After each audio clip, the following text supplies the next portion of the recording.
Okay, so welcome to lecture 25. I want to try and just revisit something that we talked about last week because just to start off. So today I want to give a proof of the relative index theorem, but contrary to what I said last time, we can make the splitting theorem work in the general setting. So that's good. So actually today we're gonna see a new result that doesn't even exist in the literature. So that's fun. Okay, so the splitting theorem again. Let's start with the lemma. So let me just say splitting theorem again. So lemma. So first, it's really to describe the APS condition in the situation that we have. So what is the situation that we have, right? So we have, remember we have n in M, which is a two-sided compact hypersurface. So we can cut M along N to obtain M M prime equal to what? M subtract N union. Now two copies N1 union N2 disjoint union, which is, so this is the boundary, and the N1 is equal to N and the N2 is equal to minus N, right, with the opposite orientation. Okay, so now let's prove something. So let A naught be an invertible bisectorial adapted boundary operator on N. So of course we can identify, as we saw, we are always identify N1 and N2 with N.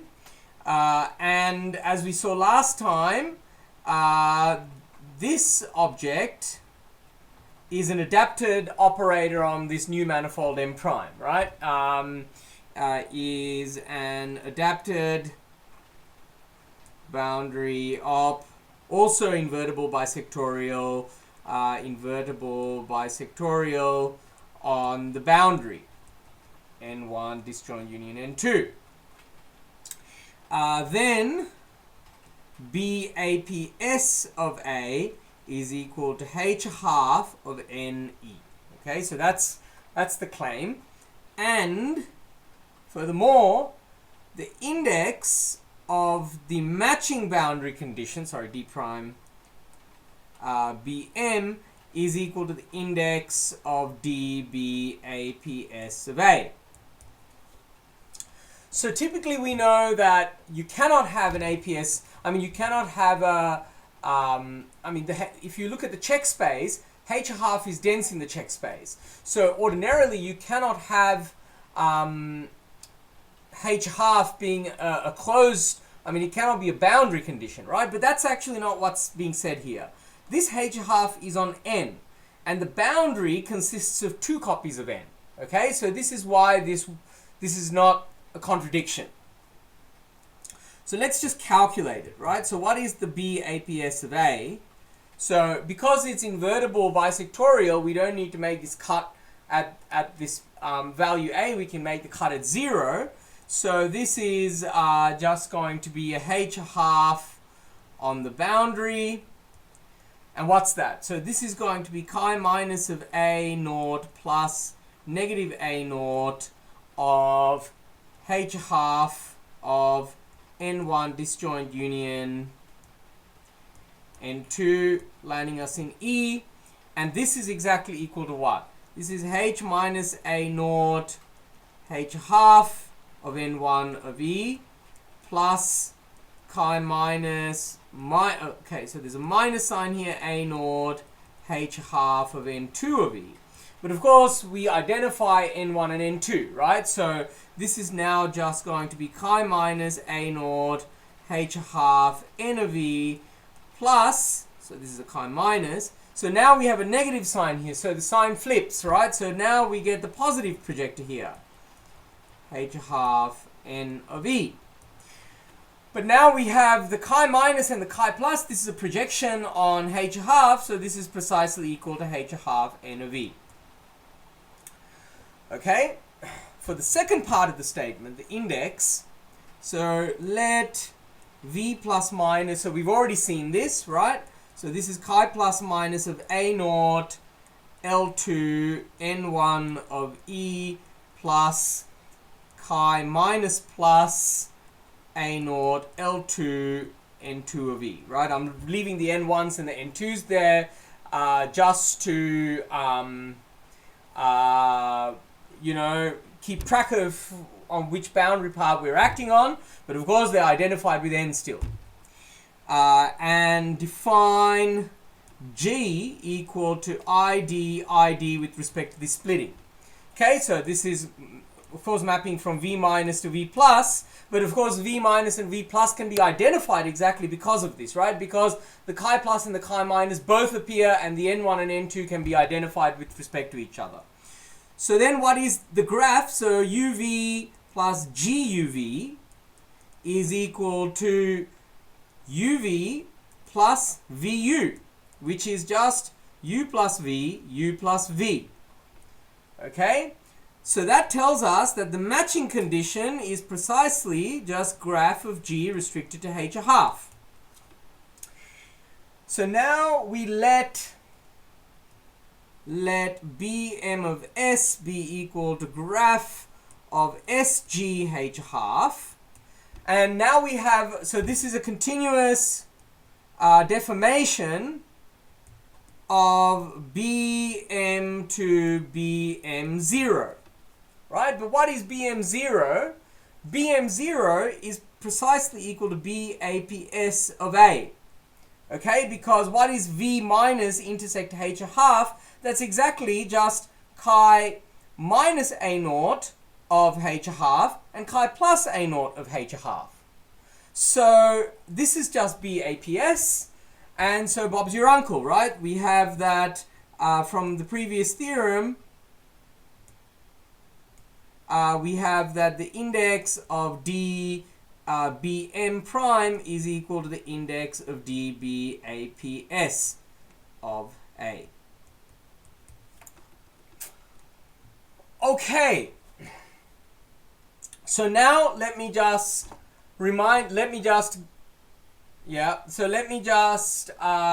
give you the more general version of the splitting theorem. So let B1 be a subspace of a H half NE and B2, so I'll say N1 and B2 subset of H half N2 of E, elliptically regular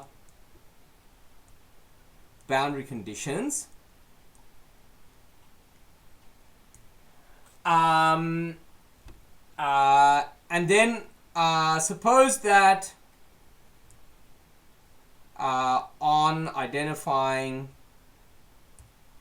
H half NIE with H half NE, that B1 plus B2 is equal to H half of NE. Okay, so suppose that they sum up to this full space.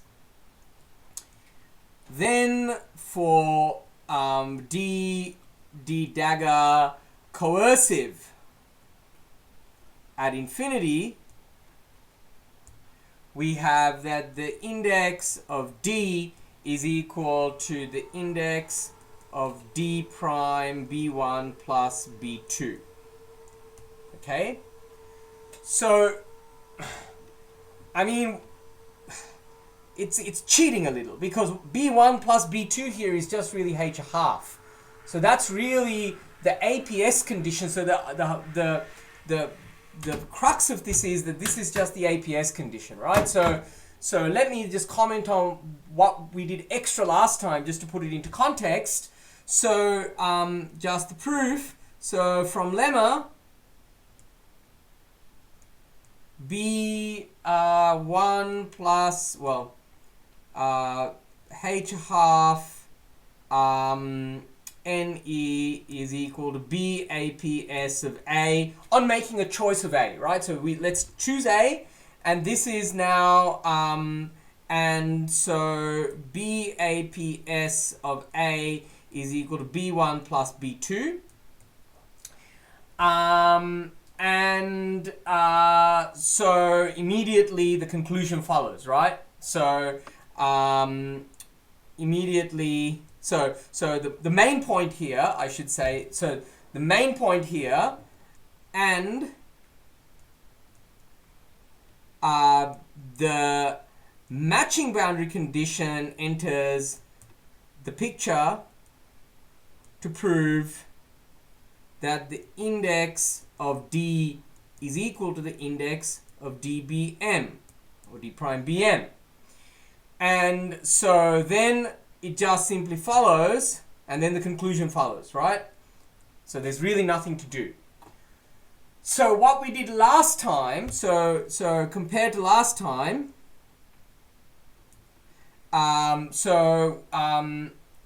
last time simply asked B1 to be in H half NE and B2 to be the orthogonal complement in L2 of this in H half.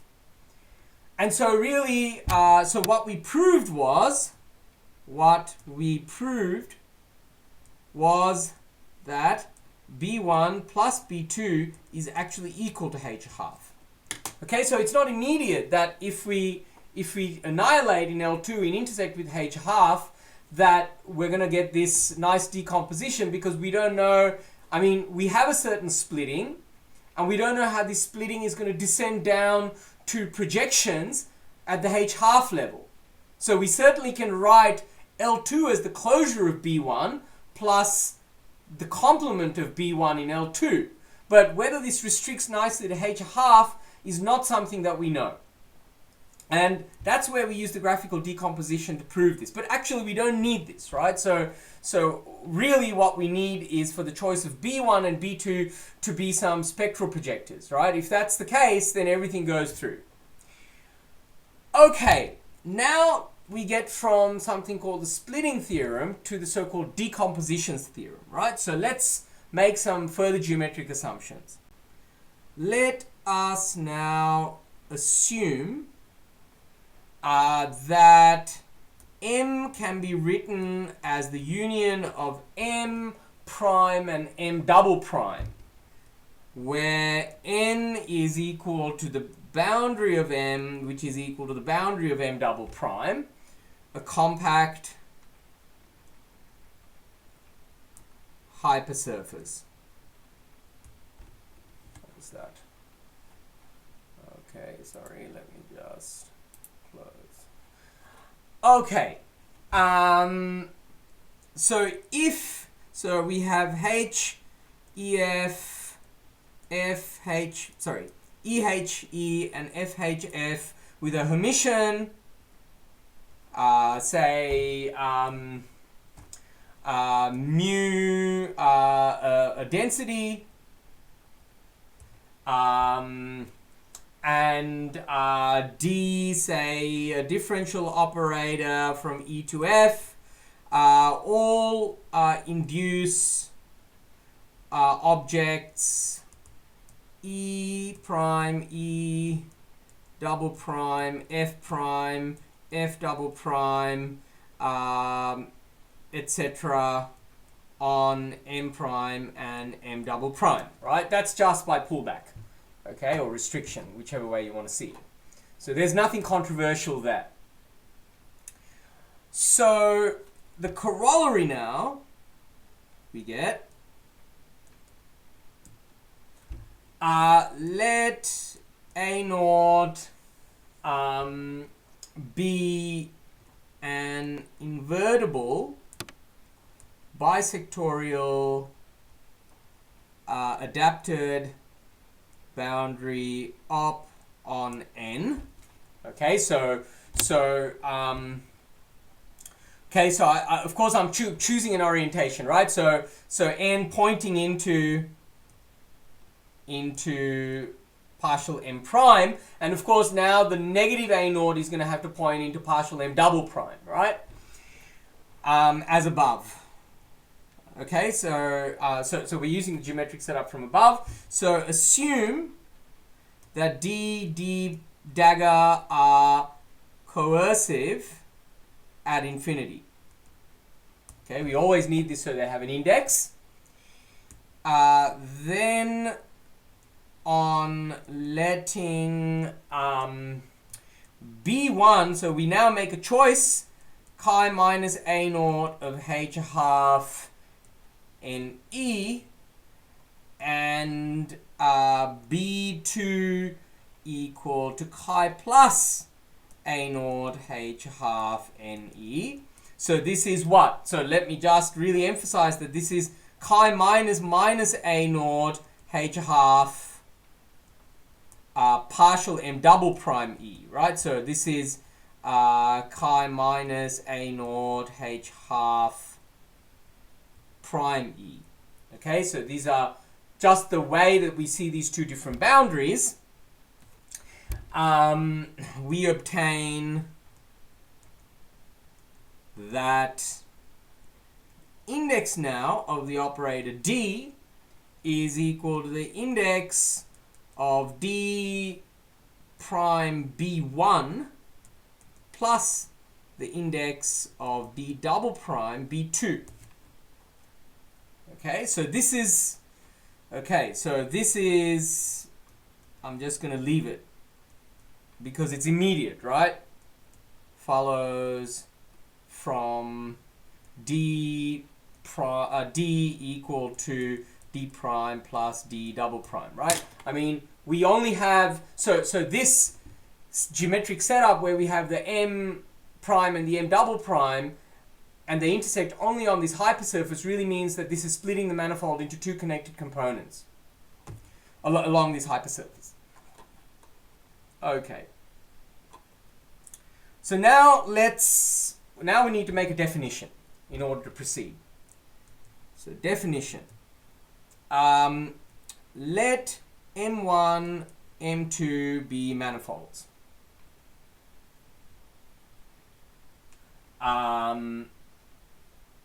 And so let EI, HEI, FI, HFI be Hermitian bundles, or over MI, Hermitian bundles.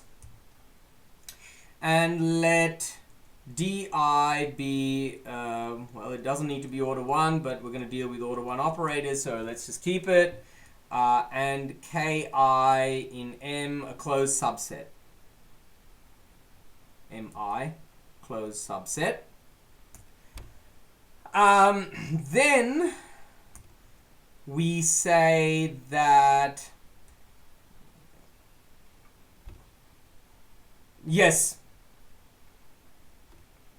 well, the intersection of the boundary of M and M prime and the boundary of M double prime is just N. So if I remove N, I get only two components.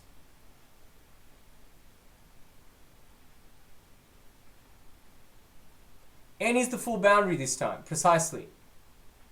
Right? That's why we have this splitting. Otherwise, we will never get the splitting. We will never be able to write D as the sum of two different operators in this way. Okay, so then we say that D1 and D2 agree outside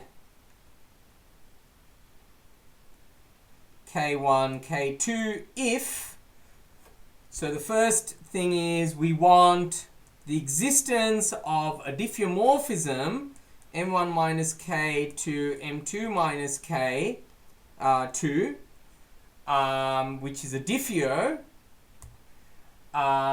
We want some isometries now. Isometries that take us from E1 restricted to M1 minus K1 to E2 M2 outside K2. Also IF with E in place of F. and these are linear isometries, okay, such that we want this commuting diagram to hold. So outside of m1 minus k1, we have the IE, and we have 2m2 minus k2, and then we have m1 minus k1, m2 minus k2, and the f takes us there. So we want this to commute, and for E replaced by f to commute. And the third point is that the operators pull back nicely, right? IF composed with D1U composed with F inverse. We want this to be equal to D2 acting on IE of U composed with F inverse. Okay, for all U that is smooth on M1 subtract K1, landing us in E1. Okay, so let's get a picture of this. So we have some region here, say,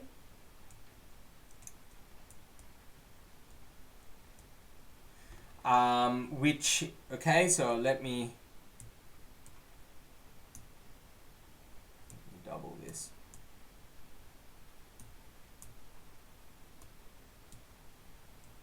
Okay, and now what we have is some area here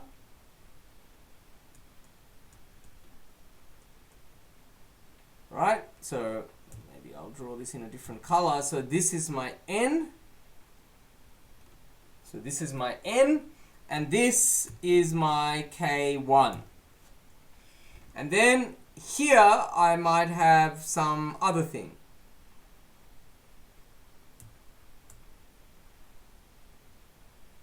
So this is, say, f of n. So this is m1, this is m2. And so this is my k2. Okay, so this is the picture that we have, and now we can see how M1 and M2 are, you know, basically the same manifold outside of this compact region, and we also want this compatibility conditions for the differential operators, right? They have to also nicely interact. Okay, so this is really vital for the relative index theorem, but you know, the take-home message here is just, you know, it's not so important about the definition, but the real point is that, you know, M1 and M2 are basically the same outside of these two compact sets K. So all the interesting stuff happens in this compact set K. Okay, so theorem. Let MI, EI, DI mu I be as in the definition, and additionally let's suppose that mu1 is the pullback of the mu2, okay, with d1 d2 elliptic and the ki compact. So in addition, we're going to assume that they are compact, right? And elliptic and coercive at infinity. Sorry, I should have said coercive at infinity. And coercive at infinity, and the ki's are compact. All right, so let's use the Oxford comma to differentiate the different ands. Okay, so so now okay, so I've drawn an N here, but that's actually not really in the yeah, I mean, okay, yeah, So there's no real assumption in here that there is such an n, right? That's really to come later. So maybe I'll erase the n's there. Let's just leave it as that. So suppose that there exist compact hypersurfaces Ni separating Mi. Oops.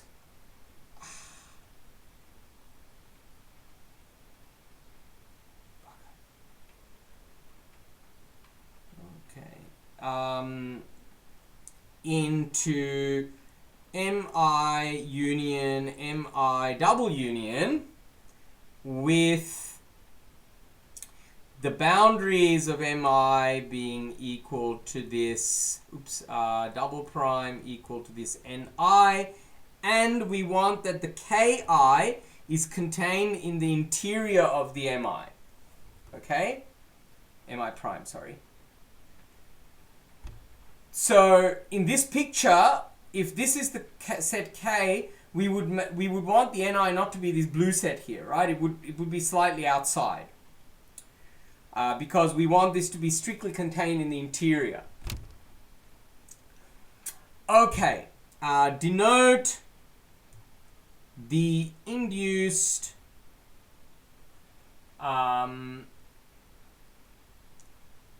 operators by, well, di prime and di double prime. Okay, and fix an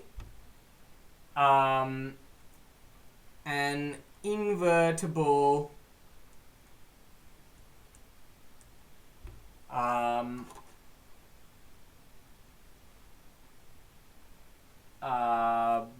bisectorial adapted boundary operator. Okay, on E1 restricted to n.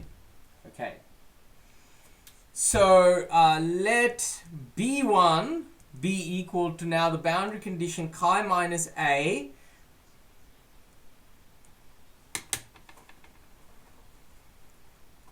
for D1. What is D1? Well, D1 is a manifold.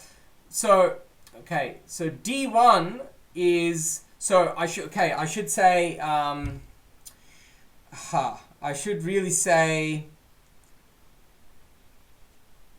wait, we need to say that the MIs don't have boundary, right? So I want the MIs to be they're coercive, Ki compact, and the boundaries of the MIs are empty. Okay, so and we have to have D elliptic, complete and coercive at infinity. Complete and coercive at infinity. Sorry. So the D's don't have an adapted operator. It's the MIs are possibly non-compact, but they are boundaryless. But what we have is we cut along this hypersurface to introduce an operator di and di double prime. And now the point is that we want an invertible bisectorial operator, and it doesn't matter whether we take the operator di or the di double prime because they agree, right? They arise from an operator.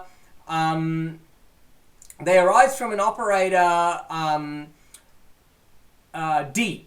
But you're right in the sense that when I say E1 of n, I should really say on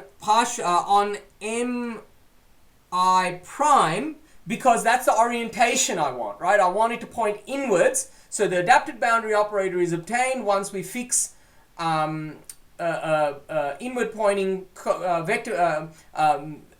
transversal vector field, and I want that vector field to point inwards to the Mi. Okay, i.e. Trans vector field pointing into Mi prime. Yes, you're right. Oh, M1, sorry, M1 prime. So let now B1 be the the APS of with respect to this, right? So landing us in E1, and B2, it's the adapted boundary operator of D1 prime, but it doesn't matter whether we take D1 prime or D1 double prime, because they are arising from the same operator.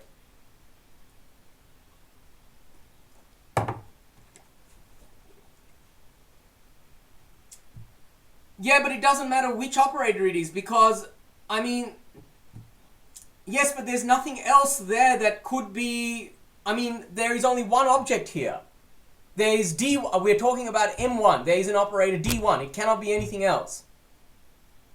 I mean, we're cutting along this hypersurface, so there's only one kind of adapted boundary operators we could ever have, and that's for the operator D1, which decomposes into di prime and di double prime. But the symbol of these operators along the boundary, whether I take the d1 double prime or the d1 prime, the symbol is exactly the same, because it's obtained by cutting the operator d1. So of course the point is, which way does the normal point? And the normal points inwards into the m1 prime. That's the choice of A. So if I took now the operator d I double prime, so that it's pointing into the M1 double prime, then the adapted operator would be minus A if I took this operator A to point as pointing inwards to the M1 prime. So of course, if you really want, you can say it is adapted to the D1 prime, but I mean, yeah, okay, you can say it's adapted to the D1 prime, sure. But anyway, it's not so important for what's to come. Okay, so and B2, I want it to be identified with B1 under the data. We have the IE, IF, and the F, right? Coming from the definition. So it's just pulling the B1 to the manifold M2, subtract of course this compact set K. Okay. Good. Then DI prime BI are Fredholm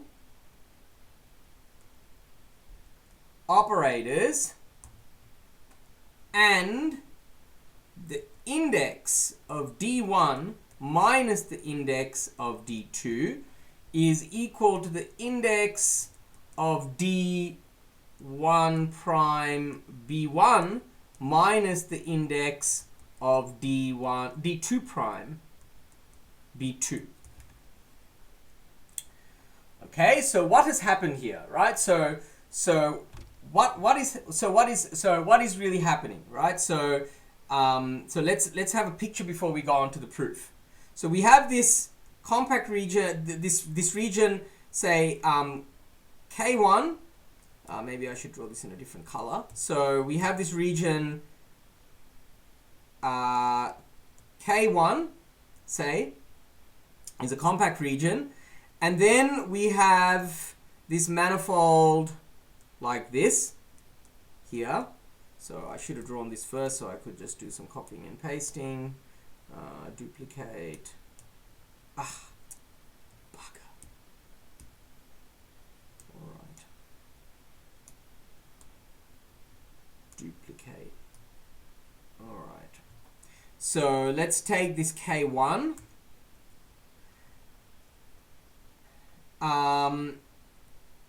And this is K2. Let's join that up. And now our N is here. So this is N1, this is N2. N2. And this is M1, and this is M2. The whole manifold is M1 and M2. So this part of it, so now what we're really considering is So my m, so my m1 prime is this, and this is my m1 double prime, right? And the adapted operator is the one where we choose the normal vector field, the transversal vector field pointing inwards. Okay.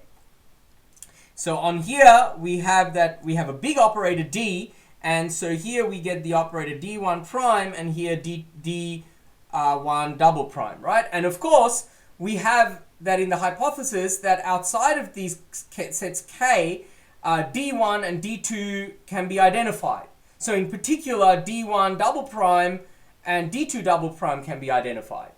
And what this is really saying is that the index contribution for the difference of the index of these operators is only coming from looking inside this region M1 prime, because what happens outside cancel out. Okay, that's really the intuition of what's going on here. So it's of course now very easy to prove because we have all of the ingredients, right? So what is the proof of this? So note that A is an adapted boundary op on dm1 prime, and so minus A is an adapted boundary op on dm1 double prime. This is just a comment that I made before. So by the decomposition corollary,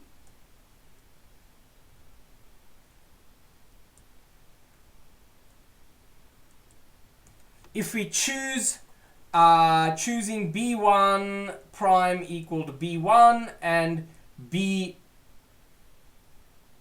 double prime equal to now the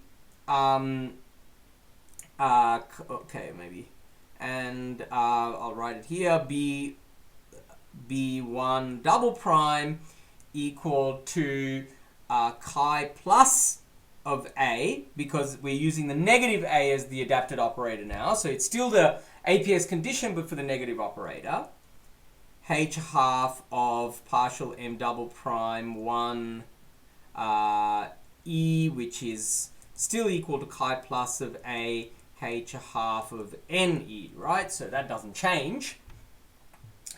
We obtain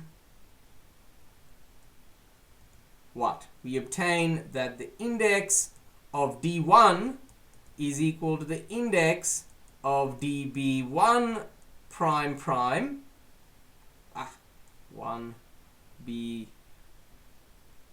prime, plus the index of D1 double prime, B1 double prime. Okay, that's just the decomposition theorem.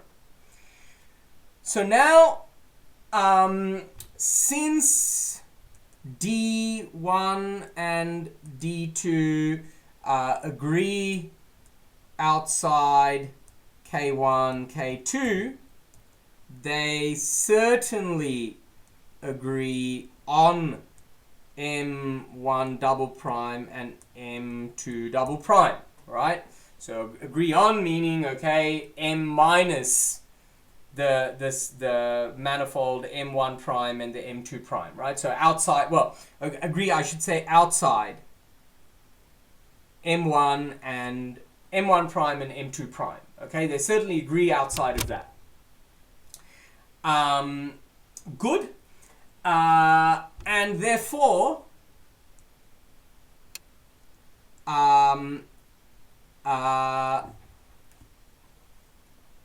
using letting B2 prime be equal to B2 and the B2 double prime, the boundary condition B1 double prime pulled across to dm2 double prime via IE IF F, we get that the index of D2 also has such a formula. dB2 prime prime plus the index of D B2 prime prime. There's a 2 here. There's a 2 B prime prime 2. However, right, since K1, so okay, so I shouldn't have said all of this. Let me just reverse the order. It's not the way I wanted to do it.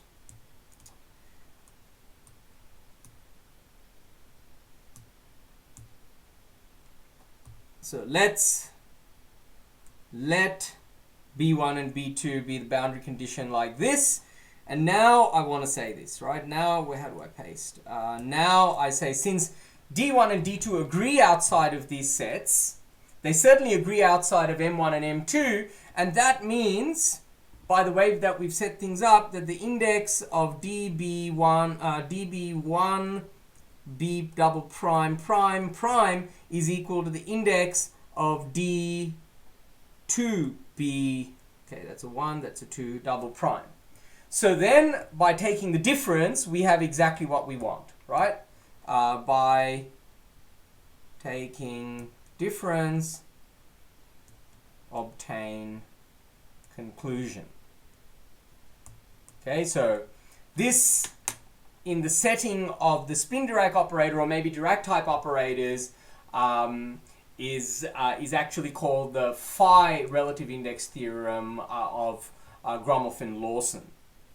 So this was a very important and seminal paper that they wrote in 1983 to study the space of positive scalar curvature metrics on a compact manifold. But it turns out that you treat the compact manifold as the boundary, a compact closed manifold, and you consider that as a boundary of a non-compact manifold, and through this relative index theory one can understand the space of positive scalar curvature metrics, right? That's really the history of this topic. Okay, so I think I gave the picture, which is good. I think I've rushed things a bit today because I have gotten further than I expected in the time. Alright, so maybe we can take things a bit slower then. Okay, now let's think about getting to the relative index theorem. So lemma. So in order to get to the actual index theorem, we need the following. Let M1 and M2 be two compact manifolds with boundary such that D1 and D2 in diff, well, D1 and D2 elliptic agree outside K1, which is contained purely in the interior of the MI, well, I'll just say Ki, right?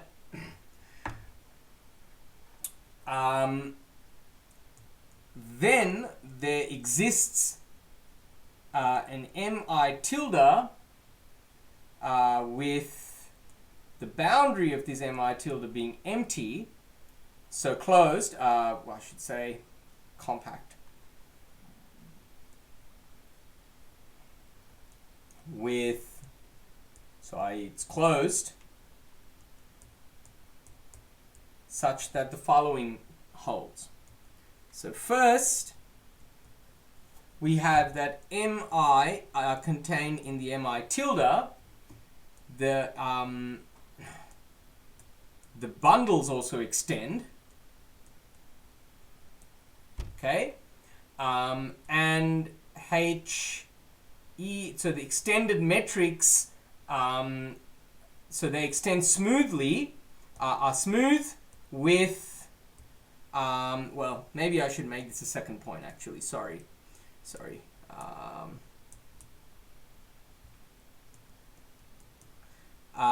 With HEI tilde restricted to the MI is equal to just the HI. So of course underlying all of, I haven't written out all of the assumptions, but we have bundles here, the bundles extend, the differential operators also extend as we see in a second, right? Third condition is that we have the DI tilde are elliptic extensions of DI, i.e. DI tilde restricted to MI subtract KI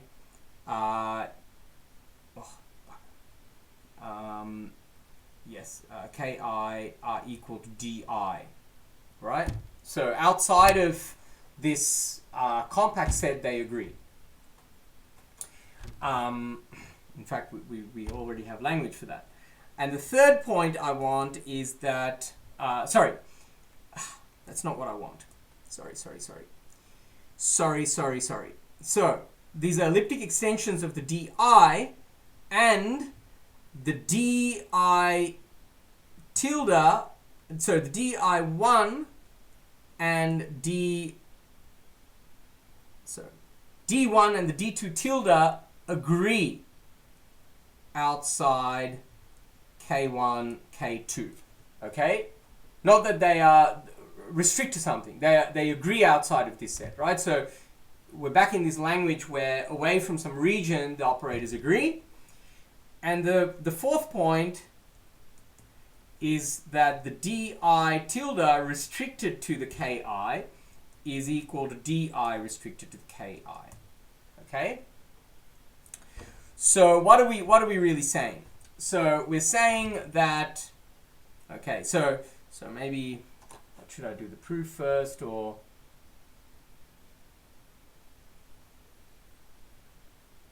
Okay, So the lemma, the proof,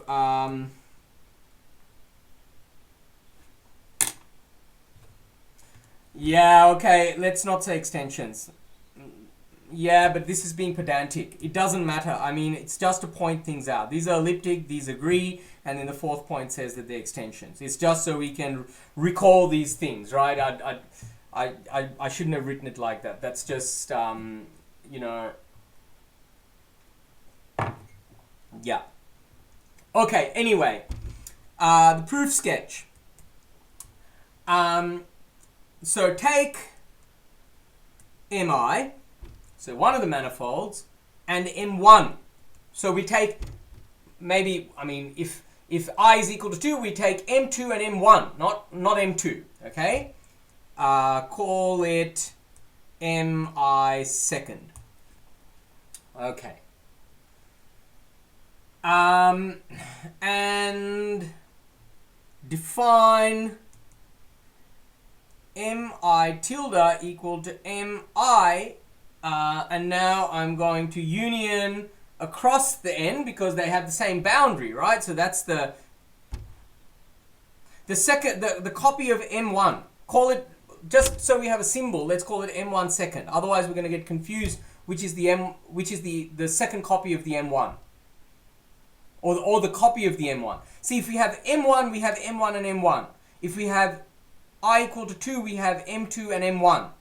So because we have this M1 appearing in both instances, I want to call it M2 second. Okay?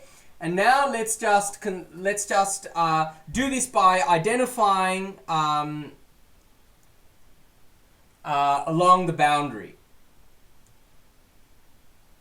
Okay, so the point here is that we have two compact manifolds with boundary such that D1, D2 are elliptic and they agree outside of a compact set that's contained inside the boundary. So in particular, it means that there's a diffeomorphism away from the, you know, M1 subtract away the KI, and that means that actually the boundaries agree on these manifolds too, right? So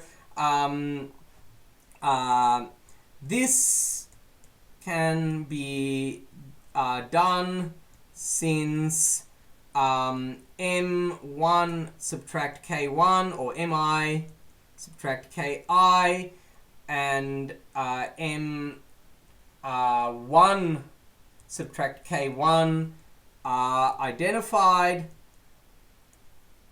and the boundary is contained in the mi subtract the ki, right, by the conditions that we had. Okay, so let me just, for the purposes of just illustrating what's going on, let's just stick something here. So maybe this is the mi, and this is the boundary of this mi, right? So this is n, okay, so this is m1 or mi, say, okay. All right, so we have now some neighborhood here, and this is this is the set K. Okay, so this is the set K I. So maybe I should have drawn it actually explicitly as that, right? That's the set Ki. All right, so maybe I'll draw the holes like this in this color. And on the other side, we have this other manifold. So this is the second copy. So this is M1 second. And now, of course, this is identified, right? So these are the two parts that are identified, right? These are identified. So I want to really emphasize here that these are identified, but they're identified in a very important way, because the thing is that, I mean, it's bad to draw it this way. I should really draw it where I rotate this second thing around, because what happens is that if I go across the boundary here on this identification, then I am actually moving across the boundary here, right? So the operators also nicely overlap. So typically you wouldn't have this situation if you just took any old I mean, if you cut up a manifold across this, right? You wouldn't have the operators nicely overlap, because the vector pointing inwards and the vector pointing this way are going to be different. Whereas here we really have an identification on a neighborhood, right? So let me just write this down. So by hypothesis, the DI agree on UI open and containing the boundary. In UI, the DI, the D1 and D2 agree through identification by IE, I, F, and F. Okay? So on doubling, we keep the smooth coefficients and obtain a di tilde.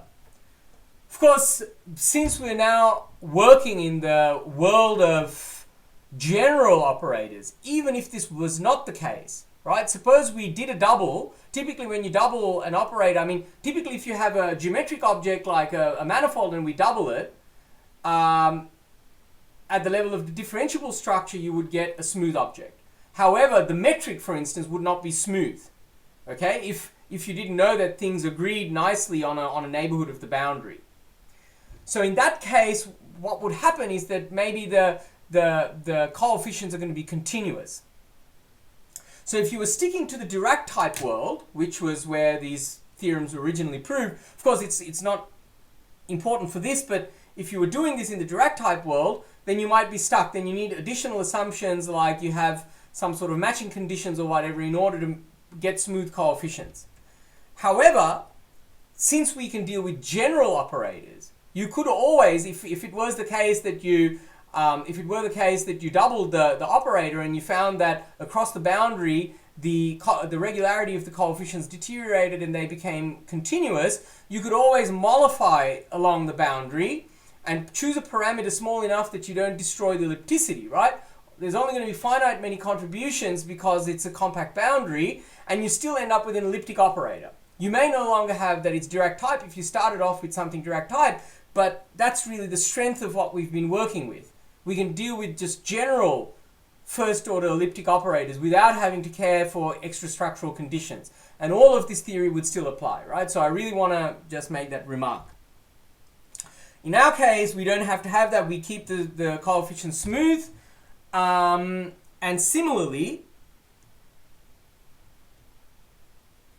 the HEI tilde has smooth coefficients also. Okay, it is then easy to see the conditions or the conclusions listed in 1 through to 4. Okay, so really the point is that we keep one of the manifolds M1, the second copy is fixed, and we attach that second copy.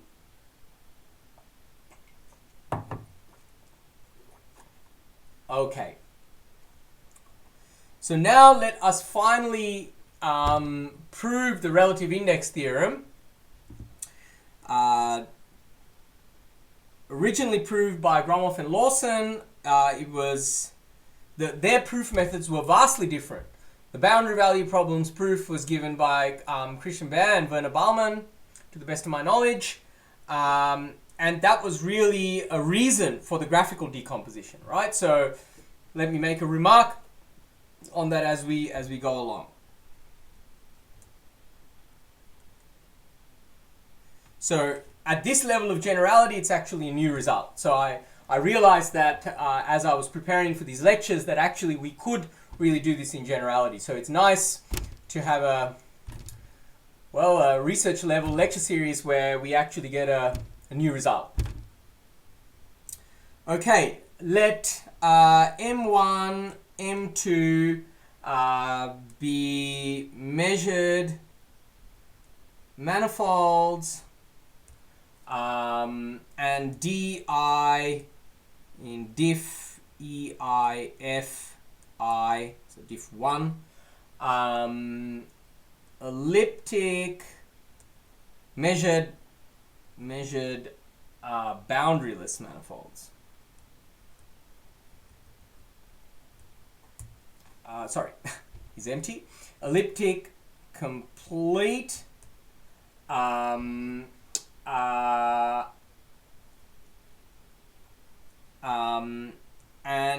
D1, D2 agree on outside compact outside compact K1, K2. Okay. Now we make another supposition. Maybe this can actually be improved. I haven't checked. I didn't have the time. Maybe this is immediate, but I don't think so. So I'll state it anyway. Okay, it's better to be precise.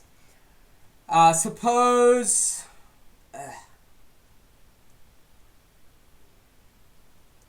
further that there are compact hypersurfaces Ni in Mi such that mi is equal to mi prime union mi double prime, with the boundary of mi prime is the boundary of mi double prime, is equal to n, with, of course, the ki now contained in the interior of the mi. All right. Then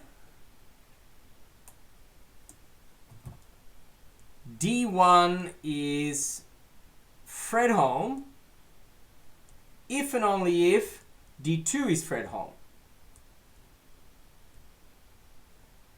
And in that case, the relative index of D1 minus the index of D2, so this is the relative index, this difference, is equal to the integral over the K1 of alpha naught D1 x d mu 1, or maybe I didn't say that the measured manifolds are compact outside a K1, complete, D1, D2 agree outside of the compact set, and of course we want the measures to pull back. Okay, otherwise we're not going to have a reasonable statement. D2 of x, move this a bit further closer, and so we can stick this integral. Alright. Oops, x, maybe I'll call this y, d mu 2y. Where the alpha naught di is the local index density for di inside of mi. Okay, so what is this local index density? So this is what we've already seen in the APS theorem. So this, if we take, if we double the manifold mi, and then we take, as we did in the APS theorem, of course there it wasn't a problem to double because we had this boundary which was cylindrical. But here, if we double, of course, we might introduce some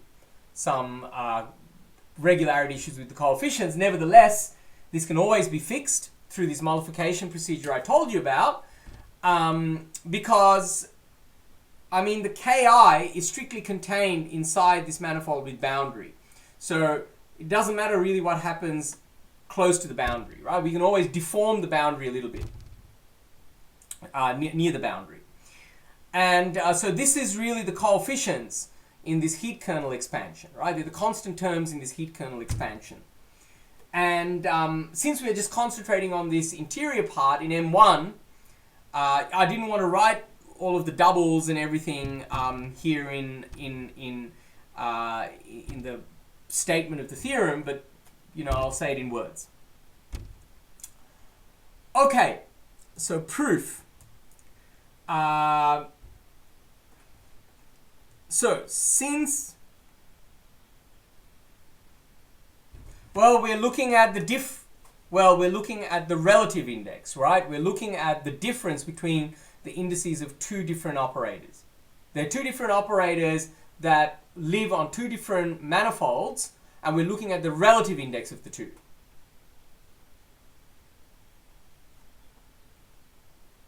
Yes. Right? So since the Ki are compact, so the previous theorem, so not the previous theorem, a previous theorem gives that di are Fredholm if and only if di are coercive at infinity.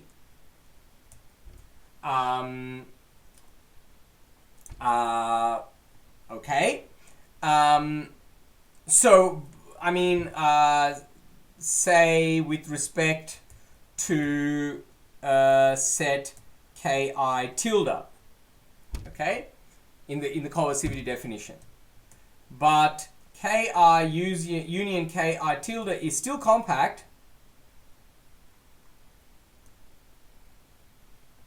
and di are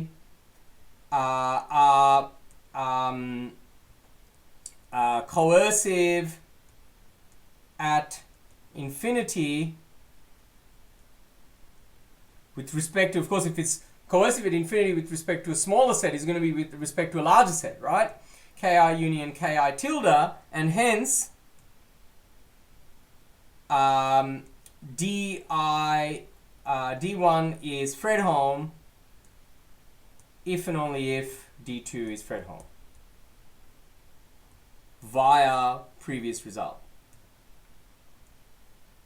Okay, we've already seen that an operator is Fredholm if and only if the other one is Fredholm. So of course we can identify, via previous result, and since D1, D2 are certainly certainly agree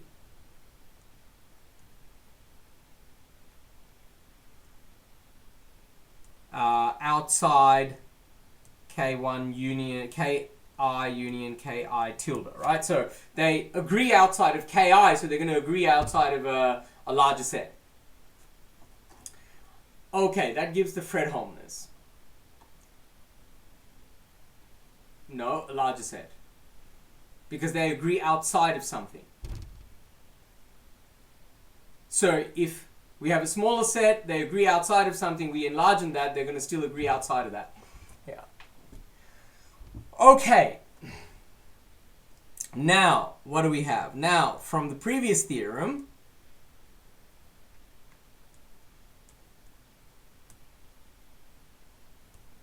we have that the index of D1 minus the index of D2 is equal to what? The index of D1 B1 minus the index of D2 prime B2. Yeah, that's right. Okay.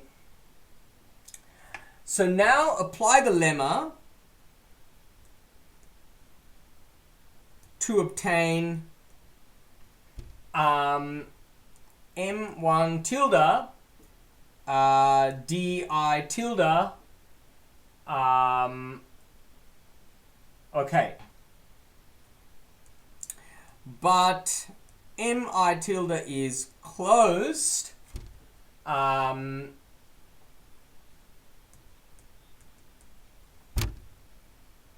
this is from the previous theorem. It's the APS condition. The B1 is, okay, so B1 is equal to chi minus of A of H half of NE. Okay, so we fix, so at this stage, it doesn't matter what adapted operator we use. We just choose an adapted boundary operator that's invertible omega sectorial. We set the boundary condition B1 to be that. And then we know that this relative index is the same. So that's the power of this, right? The relative index has enough cancellations. It doesn't matter which APS condition we use. It doesn't matter which adapted operator that we use. Okay? So it has lots of invariances. Okay, so this is so the DI is elliptic on a closed manifold. Well, actually, that's not so important, but it has an index. So what's the index of the DI? The index of the DI tilde is now equal to, we use the splitting theorem now, right? So this is going to be D tilde prime I B1 plus the index of D I tilde double prime B1 double prime, say. Okay? where B1 double prime is the chi plus of A H half. So it's a good thing that you pointed that out. Maybe it is a good idea to specify the boundary conditions here, because then we really know what's going on. Okay.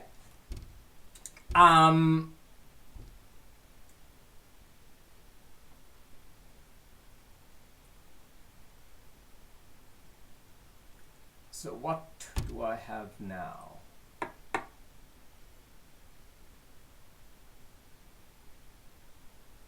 Okay, I want to say this later on. Okay, so now the point is, by construction,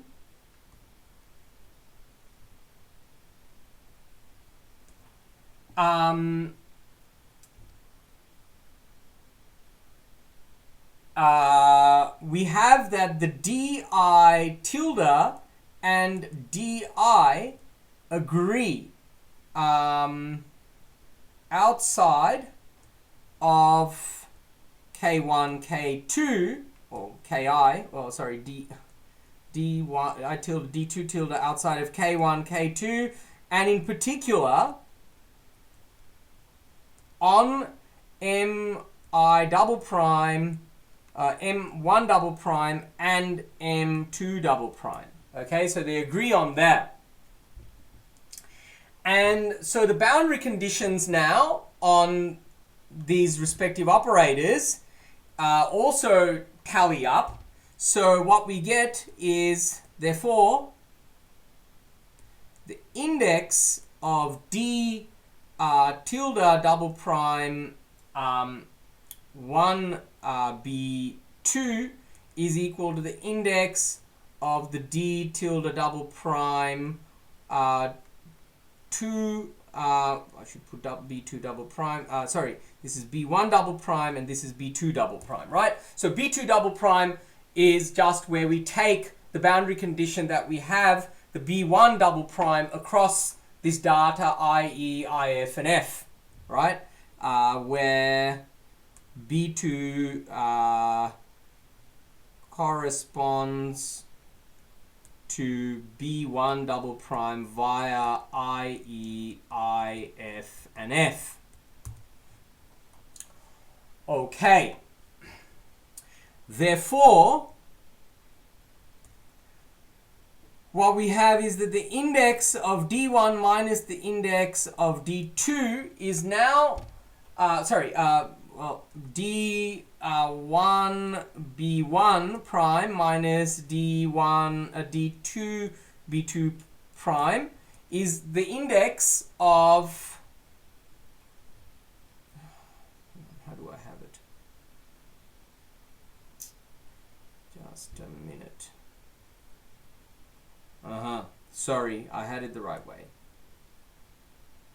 So the index of d1 b1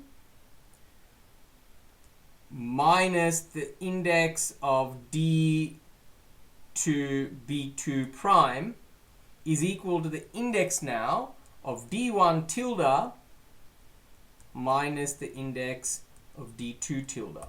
Okay, so let's just make sure that we've got that right. Yes, so if we subtract the difference, because these two objects agree, right? This agrees for the d1 and the d2, they cancel when we subtract. And so we're left with this expression. Now we can use the Atiyah-Singer index theorem, not the Atiyah-Patodi-Singer, right? The Atiyah-Singer index theorem, because the indices on the right-hand side are on a closed manifold. But, well, by the Atiyah-Singer index theorem for since mi tilde is closed, we have that the index of di tilde is equal to the integral now of the mi tilde alpha naught di tilde x d mu I, well, I'll call this, x, whatever. Okay. Good. But I want to split this up further, right? So this is equal to now the integral. Now I'm going to just integrate over the ki alpha naught di tilde of x d mu I of x plus mi tilde subtract the ki alpha naught di tilde of x d mu I of x. But what do we have? So from the lemma, we really have that the mi tilde, because so since m1 and since d1 and d2, so the original ones on the manifold m1 and m2 agree outside k1, k2, certainly the operators di tilde, d1 tilde, and d2 tilde agree outside k1, k2. And that means that the integral of mi tilde k, m1 tilde k1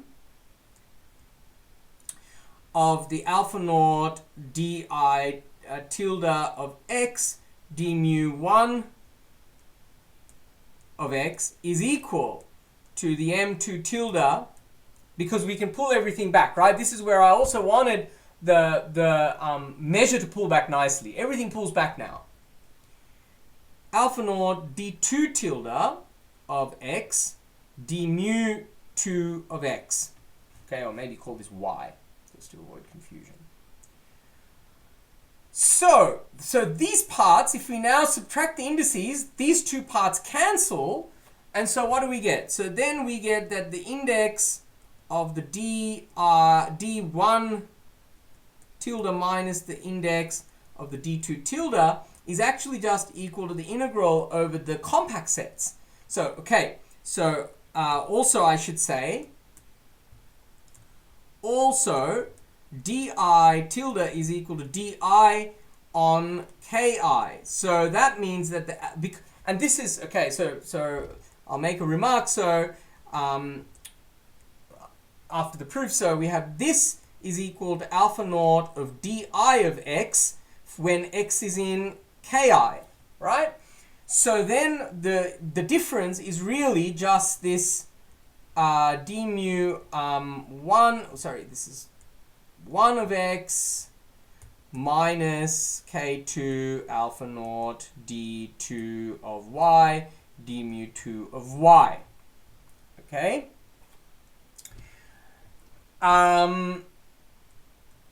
Right. So that's the proof. So, remarks. The first remark I want to make is that this is only possible because we have the heat kernel proof of the Atiyah-Singer index theorem. Okay, so we really have local quantities. The alphas are local, and that's why they localize, and then outside of relevant regions they cancel out. Okay, so of course we cleverly construct the m1 tilde and the m2 tilde to be the same outside of these compact sets k1 and k2, which can be, well, outside of they're identified anyway in a neighborhood, and then we paste them together in a nice enough way that everything agrees. But it's really because we can describe the index theorem from a local point of view. We can really reduce it down to pointwise things that all of this works, right? So it would fail without, it wouldn't work without that. So one could use the APS theorem directly. And then the eta invariance would cancel. Okay? Because that error term that we have, the boundary term, would cancel. However, this would be restrictive. This would restrict us to a self-adjoint. Okay, so what we've really been able to do is to afford ourselves with more freedom here by going through through this construction, this geometric construction where we attach this piece and obtain a closed manifold where things cancel out due to the pointwise descriptions via heat kernels, and that allows us to really prove this more general theorem, right? So even though we don't have an APS theorem at this stage for general elliptic operators, this is now a relative index theorem for general first order differential operators without any additional assumptions. And that's a new result, as far as I know. Okay, I'm going to end there. So there are 2 more lectures remaining. I would have preferred if there are 3, and maybe we can negotiate that for me to still give an additional lecture on the Friday, because we missed out on a lecture some time ago. But let's just see how we go. What I really want to do there is to go through the proof of the elliptic decomposition. Actually, let me say as a third point here. So where is the graphical decomposition that I've raved on about? It is in asserting that index of D is equal to the index of dBm prime. Okay?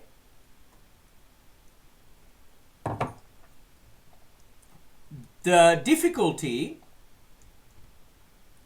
is actually to assert that Bm is an elliptically regular boundary condition. So prior to the Baer-Bowman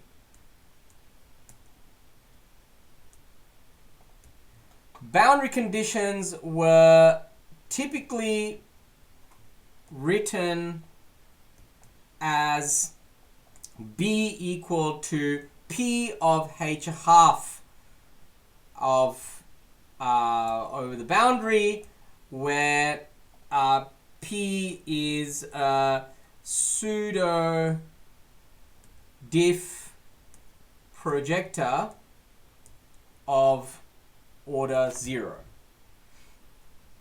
However, Bm cannot be written in this way. Okay? Because you can think about identifying, say we take a torus and we make it extremely long, and then we ask, say, the 2 ends, sorry, let's take a cylinder and we make it extremely long, and then we have 2 ends of the cylinder. And the matching boundary condition that says that whatever happens here is going to happen here. If we had a pseudo differential projector of order 0, things would be pseudo local. So we wouldn't be able to push things out infinitely far and have things that, you know, happen here also be reflected here. And for that reason, you cannot have the matching boundary condition described by as the range of a pseudo differential projector of order 0. But it still can be decomposed into this graphical decomposition. And once we decompose into the graphical decomposition, we've seen then via the graphical, we can deform Bm to BAPS, which is equal to H half over this slice. Okay, so that's really where the graphical decomposition is really crucial throughout all of this relative index theorem business. So I didn't know up to this point that this was actually possible. Of course, in the paper that Christian and I wrote, we obtain a graphical decomposition but I hadn't gone through the details to check that that this could indeed be made to work, but it turns out that it can. Okay, I'll stop. Third word, graphical.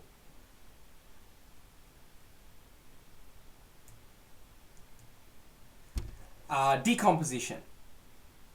No, deform. Sorry. Okay, are there any questions? So our application, our main application ends there. Are there any questions?